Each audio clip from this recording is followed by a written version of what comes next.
반면에 강아지는 소장의 길이가 자기 몸 길이의 3배에서 4배 정도로 사람의 절반 수준에 불과합니다. 이렇게 짧은 장 구조를 가졌기 때문에 어서오뎅 윤소장입니다. 제가 강아지 밥을 줄 때 많이 놀라고 또 걱정했던 순간이 있었어요. 바로 음식을 씹지 않고 통째로 삼켜버리는 모습을 봤었을 텐데요.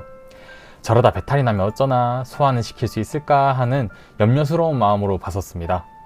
하지만 정작 강아지들은 이렇게 먹어도 아무런 탈이 없이 멀쩡했어요.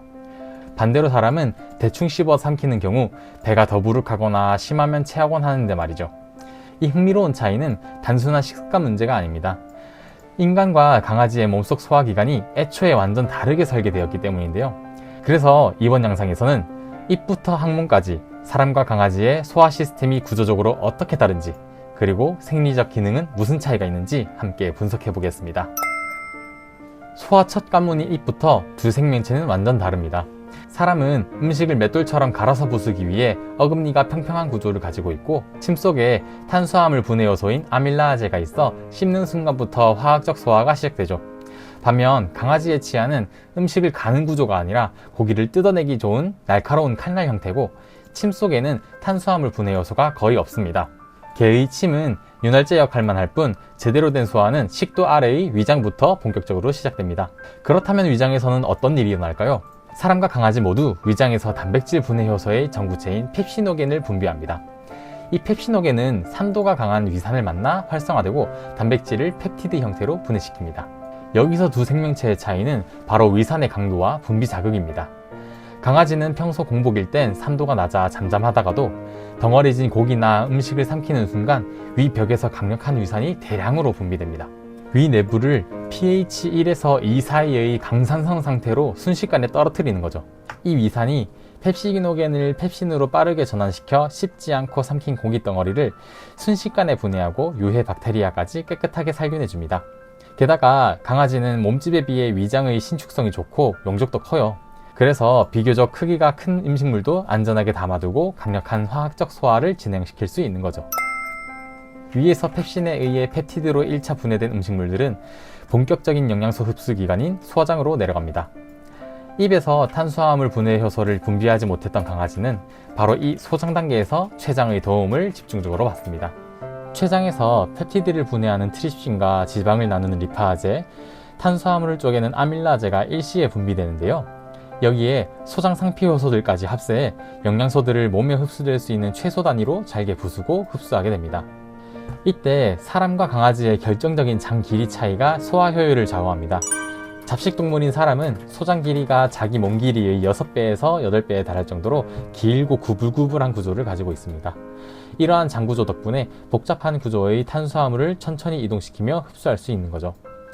반면에 강아지는 소장의 길이가 자기 몸 길이의 3배에서 4배 정도로 사람의 절반 수준에 불과합니다.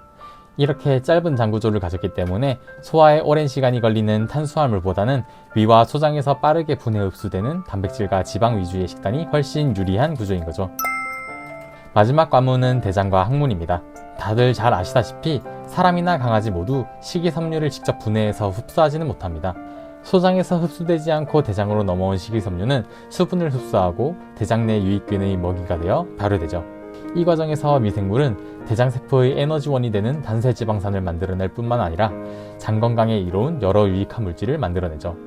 하지만 여기서도 사람과 강아지의 서로 다른 대장 구조가 큰 차이를 만듭니다. 사람의 대장은 소장 전체를 감싸는 액자 형태의 구조로 길게 이루어져 있어 장내 미생물이 식이섬유를 발효시킬 수 있는 충분한 시간과 환경을 제공합니다. 반면 강아지의 대장은 짧고 단순한 일자형 구조로 이루어져 있어 수분 흡수와 배출에 최적화되어 있죠. 대장이 짧다 보니 강아지에게 과도한 식이섬유를 급여하게 되면 미생물이 식이섬유를 다 발효시키지 못하는 바람에 대장이 자극을 받아 장 운동이 빨라지게 되는 거죠. 그래서 수분을 제대로 흡수하지 못해서 묽은 변이나 설사로 이어지기 쉽습니다.